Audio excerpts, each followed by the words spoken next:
பாஜக அரசை கண்டித்து விசிக சார்பில் கண்டன ஆர்ப்பாட்டம் நடைபெற்றது.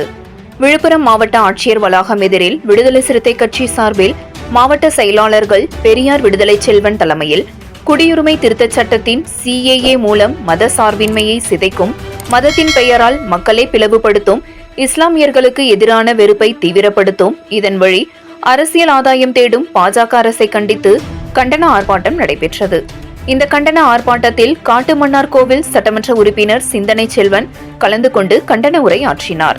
இதில் தென்கிழக்கு மாவட்ட செயலாளர் பொன்னிவளவன், மாவட்ட செயலாளர் மையம் திலீபன், மாவட்ட செயலாளர் வடகிழக்கு மலைச்சாமி, மேலிட பொறுப்பாளர் நாவரசு, மாமக மாவட்ட தலைவர் அஸ்கர் அலி, மாவட்ட செய்தி தொடர்பாளர் தமிழேந்தி, நகர செயலாளர் ரணியன் மற்றும் விடுதலை சிறுத்தை கட்சி நிர்வாகிகள் கலந்து கொண்டனர்.